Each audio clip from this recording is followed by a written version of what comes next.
जय हिंद। तो दोस्तों आपने सुना होगा कि कुछ कुछ लोगों के पास सिक्स सेंस होता है, यानी एक ऐसा सेंस होता है जिससे वो फ्यूचर में क्या होगे ये जान पाते हैं। तो ये यार सेंस उनमें आता क्यों है?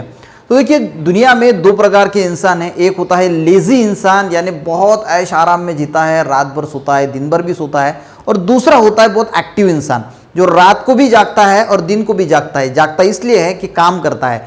तो होता दोस्तों ये है कि देखिए अगर कोई सिक्स सेंस जिसके पास है तो वो आपको दिखेंगे, जो योगीज होते हैं वो पहाड़ों पे बहुत ध्यान धारणा करते हैं, जो उनके 7 चक्रास होते हैं उन पे काम करते हैं। तो होता क्या है, उनका वो जो चक्र है वो एक्टिव हो जाता है और उनको सिक्स सेंस नाम की सिद्धि प्राप्त हो जाती है, जिनकी वजह से वो भविष्य में क्या होगा ये भी जान पाते हैं।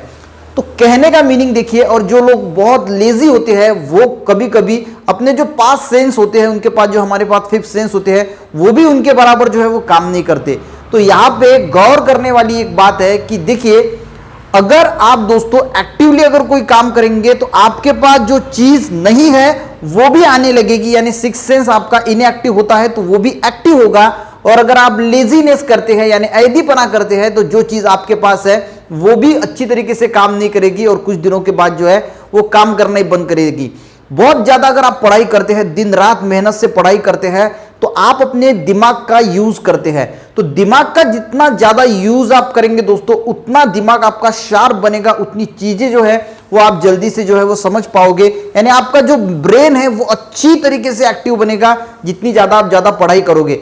और जितना ज्यादा लेजीनेस करोगे उतनी चीजें जो है वो आपका जो ब्रेन है वो उतना कमजोर होता जाएगा और उसकी वजह से क्या होगा, आप अच्छी तरीके से फोकस नहीं कर पाओगे, अच्छी तरीके से पढ़ नहीं पाओगे। तो यहां पे आपने एक चीज नोटिस की होगी कि किसी भी चीज का हम जितना ज्यादा यूज करते हैं वो उतनी एक्टिव यानी उतनी शार्प बन जाती है, और अगर किसी चीज का यूज हम नहीं करते तो वो धीरे धीरे जो है वो डिसअपियर हो जाती है। तो यही बात जो है वो लैमार्किज्म की है, यानी लैमार्क नाम के साइंटिस्ट ने, उन्होंने यही बात इवोल्यूशन के बारे में कही है कि देखिए उन्होंने क्या कहा है, देखिए उन्होंने क्या कहा है। जो लैमार्क नाम के साइंटिस्ट ने, उनकी जो थ्योरी है जो लैमार्किज्म नाम से हम जानते हैं, तो 2 प्रकार की चीजें होती है, एक होती है एक्टिवनेस और एक होता है लेजीनेस। एक तो इंसान या कोई भी जानवर बहुत ज्यादा एक्टिव बनेगा या बहुत ज्यादा जो है वो लेजी बनेगा, और उसकी वजह से जो है उसमें मॉर्फोलॉजिकल चेंजेस जो है वो आएंगे, और वो जो मॉर्फोलॉजिकल चेंज आएंगे वो रिस्पॉन्सिबल होंगे फॉर इवोल्यूशन के लिए। अब मॉर्फोलॉजिकल चेंजेस यानी क्या होता है, देखिए अगर मैं बात करूं दोस्तों जिराफ की, ठीक है, अब जिराफ की जो है वो नेक बहुत ज्यादा जो है वो बड़ी होती है, आप सभी को पता है। पर उनके मुताबिक ये नेक जो है वो पहले इतनी बड़ी नहीं थी। हर जनरेशन में जब वो प्लांट जो है वो प्लांट का पाला खाते थे तो हर बार अपनी नेक जो है वो ऊपर का पाला खाने की कोशिश करते हैं प्लांट्स की जो, और इस वजह से उनकी जो नेक है वो धीरे धीरे धीरे धीरे ग्रो हुई और बड़ी हुई। तो इसे कहते हैं मॉर्फोलॉजिकल चेंजेस, ठीक है।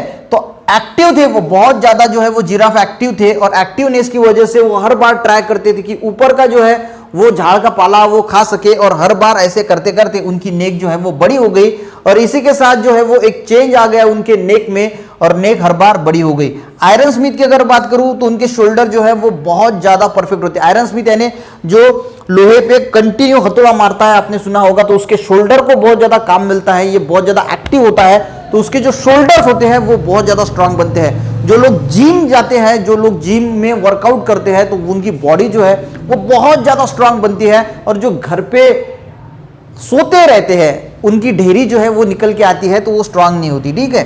तो ये होता है दोस्तों एक मॉर्फोलॉजिकल चेंजेस। तो बॉडी अगर बनाना है तो ये मॉर्फोलॉजिकल चेंज ही हो गया, आपने जिम गई, मेहनत किया। उसी के साथ अगर मैं दोस्तों ऑस्ट्रिच और ईम्यू की अगर बात करूं तो इनके जो विंग्स होते हैं ये यूज ही नहीं करते, विंग्स का यूज नहीं करते, इसकी वजह से इनके विंग जो है वो बहुत ज्यादा वीक हो गए हैं, यानी वीक हो गए अभी। तो पहले के जमाने में ये स्ट्रांग थे पर इन्होंने अपना यूज जो है विंग्स का वो बंद कर दिया, तो ये जो है वीक हो गए। स्वैन और डक की अगर बात करें तो इनके लेग जो है वो लेग का वो वाटर में रहते थे, और इसीलिए वो स्विमिंग करने के लिए अपने पैरों का ज्यादा इस्तेमाल करने लगे, और इनके लिए इसके जो पैर है ये यूजफुल भी हो गए और स्ट्रांग भी जो हो गए। स्नेक की अगर बात करें तो माना जाता है कि स्नेक को पहले के जमाने में चिपकली जैसी थी, तो चिपकली के जैसे पैर होते हैं उसी तरह उसको पैर थे, पर ये जो है वो जमीन के अंदर गड्ढा करके रहते हैं, तो वो और लेजीनेस है, यानी इनमें बहुत बड़े हैं, जाएंगे तो पड़े रहेंगे उधर, तो इस वजह से इनके लेग जो है वो लॉस्ट हो गए, क्योंकि ये काम ज्यादा उन लेग्स का करते ही नहीं थे। और जमीन के अंदर रहने की वजह से इनको उसकी बहुत ज्यादा परेशानी होती थी और इसकी वजह से इनके लेग्स धीरे धीरे जो है वो लॉस्ट हो गए। तो कहने का मीनिंग क्या है, देखिए ये इतने सारे एग्जाम्पल हमने लिए, तो कहने का मीनिंग यही है कि अगर हम एक्टिवली कोई वर्क करते हैं तो उसकी वजह से कोई ना कोई ऑर्गन्स आपका जो है वो अच्छी तरीके से स्ट्रांग बनेगा, और अगर आप लेजीनेस करते हैं यानी ऐदीपना करते हैं तो कोई ना ऑर्गन जो है वो आपका लॉस्ट हो जाएगा जिसका आप इस्तेमाल नहीं करते। यही इनकी थ्योरी है, ठीक है। अब इनके मुताबिक देखिए, तो ये जो सब बातें हैं दोस्तों, he call this concept as the principle of use और डिसयूज ऑफ ऑर्गन्स।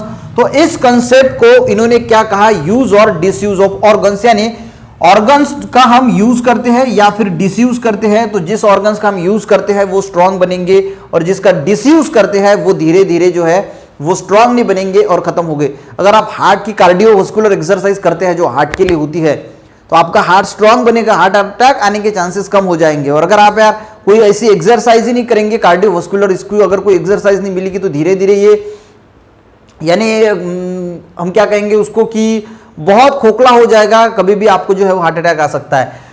तो ये सब बातें जो है वो लैमार्क ने कही, जिसको हम लैमार्किज्म कहते हैं। अब देखिए, अब ये जो मॉर्फोलॉजिकल चेंजेस हो रहे हैं, ये जो मॉर्फोलॉजिकल, इनका दूसरी ये हो गई एक थ्योरी, और दूसरी थ्योरी इन्होंने कहा कि ये जो मॉर्फोलॉजिकल चेंजेस हो गए ये हो गए एक्वायर्ड कैरेक्टर। एक्वायर्ड कैरेक्टर यानी उनमें ये कैरेक्टर आ गए। अब कैरेक्टर आ गए क्योंकि इनकी बहुत ज्यादा एक्टिविटीज थी, तो इनका कहना है कि ये जो एक्वायर्ड कैरेक्टर है transfer from one generation to another generation, तो एक जनरेशन से यही कैरेक्टर फिर दूसरे जनरेशन में जो है वो जाएंगे। तो ये जो थ्योरी है इनकी पूरी, ये पहली थ्योरी है कि मॉर्फोलॉजिकल चेंजेस होंगे और जो इवोल्यूशन के लिए रिस्पॉन्सिबल है, और ये जो एक्वायर्ड कैरेक्टर हुए वही फिर ट्रांसफर हो गए एक जनरेशन से दूसरे जनरेशन को। The call theory inheritance of acquired characters, तो इनहेरिटेंस ऑफ एक्वायर्ड कैरेक्टर्स की जो थ्योरी हम इसी कहते हैं, और इसी थ्योरी को हम लैमार्किज्म जो है वो कहते हैं। अब इन्होंने जो दो थ्योरी दी थी, एक दी थी ये मॉर्फोलॉजिकल चेंजेस होते हैं जो इवोल्यूशन के लिए इंपॉर्टेंस होता है, यानी यूज करते हैं डिसयूज करते हैं ऑर्गन्स। तो ये थ्योरी सबको यानी एक्सेप्टेड थी कि ठीक है यार, जिस ऑर्गन्स का हम यूज करेंगे उस पर कुछ मॉर्फोलॉजिकल चेंजेस हो गए, जिसका डिसयूज होगा यानी यूज नहीं करेंगे तो वो धीरे धीरे लॉस्ट हो गए। ये बात सभी को पता यानी एक्सेप्ट थी, पर इनकी जो ये बात थी कि जो कैरेक्टर एक्वायर्ड हो जाते हैं एक जनरेशन से दूसरे जनरेशन पे ट्रांसफर होते हैं, इस बात को रिजेक्ट किया गया।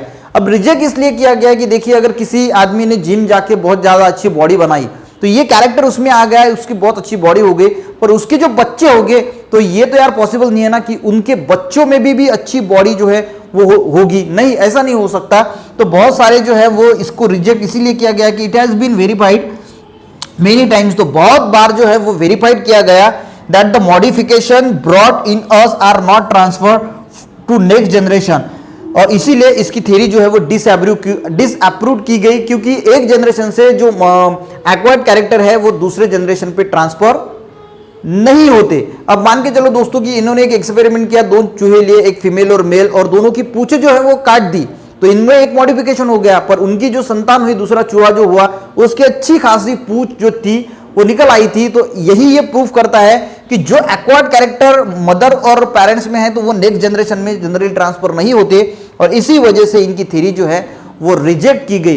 तो ये थ्योरी है दोस्तों लैमार्किज्म के बारे में कि जो यूज एंड डिसयूज के ऑर्गन जो होते हैं इनके वजह से मॉर्फोलॉजिकल चेंजेस होते हैं, इसकी वजह से इवोल्यूशन होता है, और ये एक जनरेशन से दूसरे जनरेशन पे ट्रांसफर होते हैं कैरेक्टर।